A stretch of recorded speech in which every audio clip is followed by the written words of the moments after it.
বুবলির আর সাকিবকে লাগে না। সাকিব ছাড়া নিজেকে প্রমাণ করার আর কিছুই নেই।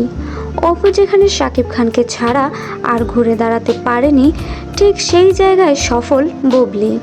আসলে ত্যাগ থাকলে সফল হয়, তা প্রমাণ করেছেন নায়িকা শবনম বুবলি। এখন বাংলাদেশের সাকিবের পরে সুপারস্টার ও মেগা স্টার একমাত্র শবনম বুবলি।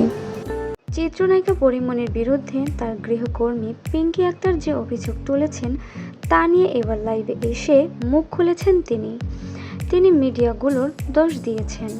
মিডিয়াগুলো নাকি না জেনে পরীমনিকে নিয়ে মিথ্যা নিউজ তৈরি করছে। পরীমনি বলেন, গৃহকর্মীকে দিয়ে তার বিরুদ্ধে গভীর ষড়যন্ত্র করা হচ্ছে। পরীমনির গৃহকর্মী নির্যাতন নিয়ে আপনাদের কি মনে হয়? এটা কি আসলেই সত্যি নাকি মিথ্যা? অবশ্যই জানাবেন। শাকিব খানের কি খেয়াল আছে তার যে সিনেমা রিলিজ হয়েছে? মানে এই একটা লোক যার সিনেমা রিলিজ হওয়ার পর কোনো খবরই নাই, আর ওদিকে অমুক তমুক হলে হলে দৌড়াদৌড়ি করছে, রাতের ঘুম হারাম হয়ে যাচ্ছে টেনশনে। আর এই লোক যেন নাকের ডগায় তেল দিয়ে ঘুমোচ্ছে। বরবাদ নিয়ে একটা ইন্টারভিউ পর্যন্ত পেলাম না। কি একটা অবস্থা! বর্তমান সময়ের জনপ্রিয় জুটি সিয়াম বুবলি। এই জুটিকে কাজে লাগানো গেলে পরবর্তী উত্তম সুচিত্রা পেতে যাচ্ছে বাংলাদেশ। একদিকে ডেডিকেটেড সিয়াম, অন্যদিকে প্রফেশনাল আর ট্যালেন্টেড বুবলি। শাবনূর আর সালমান শাহ পরবর্তী কিছু একটা তারা উপহার দিতে পারবে।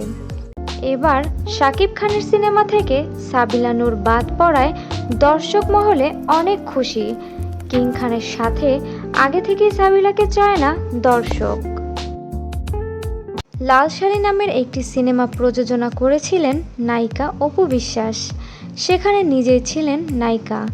এরপরে আর অপুকে কোনো সিনেমা প্রযোজনা করতে দেখা যায়নি। শোনা যাচ্ছে সাবিলা নূর তাণ্ডব সিনেমার একদিনের শুটিংয়ে অংশ নেন, তবে তিনি সিনেমাটিতে এখন আর কাজ করছেন না। সে কারণে গেল ৮ এপ্রিলের শ্যুট হয়নি। এখন খোঁজ করা হচ্ছে নতুন নায়িকা। এরই মধ্যে ছোট পর্দার নবাগত এক অভিনেত্রীর সঙ্গেও নাকি আলাপ করেছে সিনেমাটির প্রযোজনা প্রতিষ্ঠান। অবশ্য এসব ব্যাপারে প্রযোজনা প্রতিষ্ঠানের তরফ থেকে কিছু জানা যায়নি। একটা টক শোতে অপু বিশ্বাসের কাছে জানতে চান, আপনাকে সুপার পাওয়ার দেওয়া হলে কি করবেন? জবাবে নায়িকা অপু বিশ্বাস বলেন, আমি যদি সুপার পাওয়ার পাই তাহলে সবার আগে পরকীয়া বন্ধ করার চেষ্টা করব, আর যারা পরকীয়া করবে তাদের পাথর নিক্ষেপ করে মারা হয় এমন আইন করব।